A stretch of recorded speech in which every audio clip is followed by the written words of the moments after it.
Bonjour et bienvenue au Balado des Curieux. Cet épisode est enregistré à l'école Yona. Je m'appelle Cosimo et je serai votre animateur pour cet épisode qui aura pour sujet la gastronomie québécoise.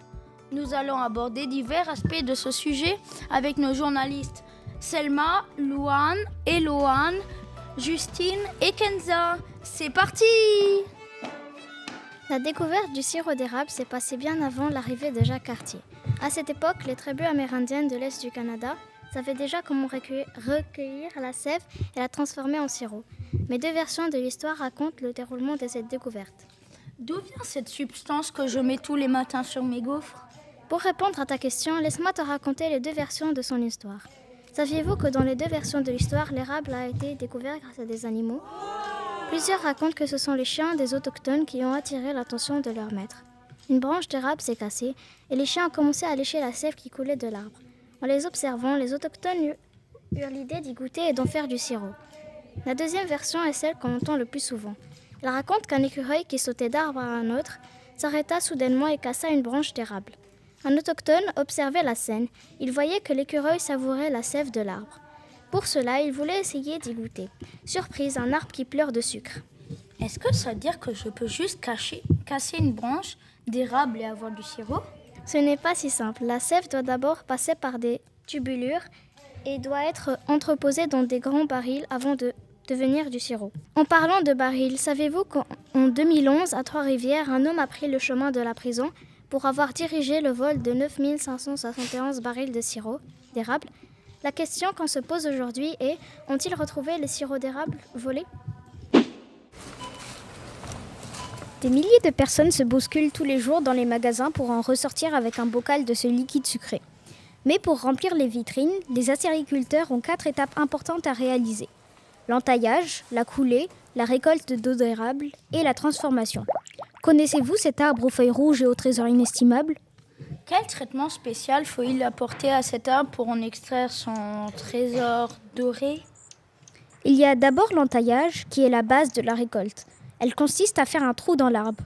Les acériculteurs percent l'écorce avec un petit instrument pointu muni d'une embouchure qui laisse couler l'eau d'érable dans les tuyaux, ou plutôt les tubulures. La récolte de la tire d'érable se déroule habituellement en fin février et début mars pour que la température soit en dessous de 0 degré la nuit, et parce que le froid contracte, et au-dessus de 0 degré le jour parce que le chaud dilate. Cela fait couler le sirop. Est-ce que l'érable sort de son arbre comme je le mets sur mes desserts ou il faut faire une transformation? D'abord, l'eau d'érable court dans les tubulures pour arriver dans une machine qui va le chauffer à une certaine température et évaporer l'eau dans le sirop pour le rendre plus collant. Malheureusement, l'emblème du Canada est en danger. Le réchauffement climatique le menace tous les jours un peu plus. Arriverons-nous à le sauver? Les cabanes à sucre sont situées dans les endroits où il y a des érables.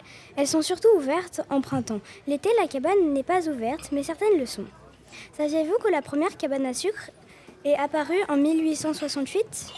Mais Eloane, c'est quoi l'origine de la cabane à sucre, genre, Eloane? À l'origine, les cabanes à sucre servaient d'abri pour fabriquer le sirop. Ces abris se sont transformés en cabanes pour accueillir les familles.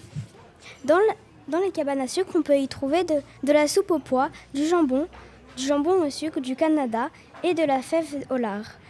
Le repas se finit souvent par de la tire d'érable. Les cabanes à sucre sont ouvertes au printemps. Mais pourquoi exactement au printemps, Eloane? Très bonne question. Parce qu'il faut que la nuit le sirop soit glacé et le jour il faut que le sirop ne soit pas glacé. Pensez-vous que les cabanes à sucre vont disparaître à cause du réchauffement climatique? J'espère que non! Les desserts à l'érable sont des recettes qui siègent dans le fond des livres de recettes. Mais aujourd'hui, grâce à mes nombreuses recherches, je vous en dévoilerai quelques secrets. Lequel de ces deux desserts vous feront le plus saliver? La queue de castor à la tire d'érable est constituée de 4 couches. La base qui est la pâte, puis la seconde couche qui est la couche de beurre d'érable. Ensuite, on y verse un coulis de tire d'érable et finalement, on y met des noix de Grenoble moulues. D'où vient l'idée de cette queue de castor à la tire d'érable? Ce dessert tant convoité est l'idée d'une grand-mère allemande qui faisait frire de la pâte. Puis le matin, elle les garnissait avec du miel, de la confiture, des noix, des fruits et autres garnitures. Miam! Ce dessert purement québécois est né pendant la crise économique en 1929. Ce dessert n'est qu'un simple gâteau avec une bonne quantité de sirop d'érable. Avec quoi mange-t-on ce dessert?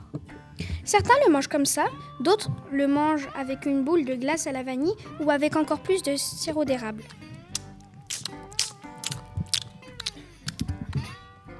C'est une femme qui s'appelle Georgette Falardeau qui a créé ce dessert pour faciliter la vie des centaines de femmes qui se sont retrouvées au chômage, d'où le nom de pudding chômeur.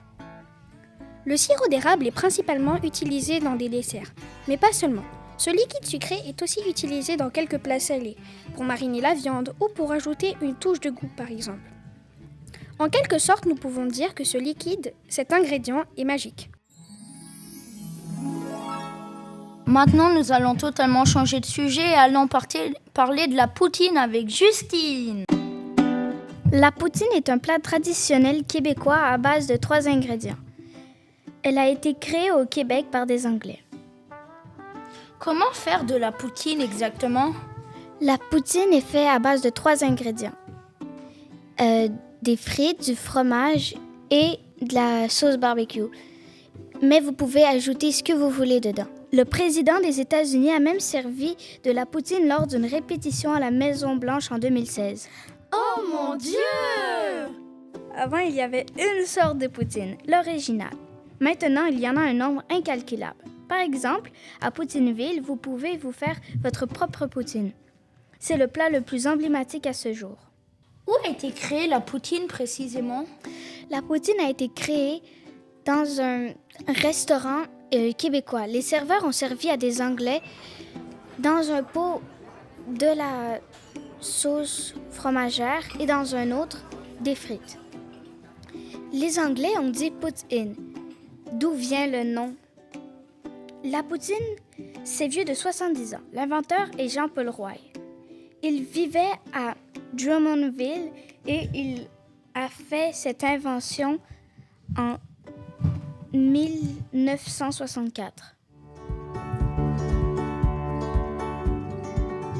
Et voilà, c'est déjà la fin de cet épisode. Merci d'avoir été des nôtres en compagnie de nos journalistes Eloane, Louane, Kenza, Selma et Justine. Restez à l'écoute pour d'autres sujets fascinants.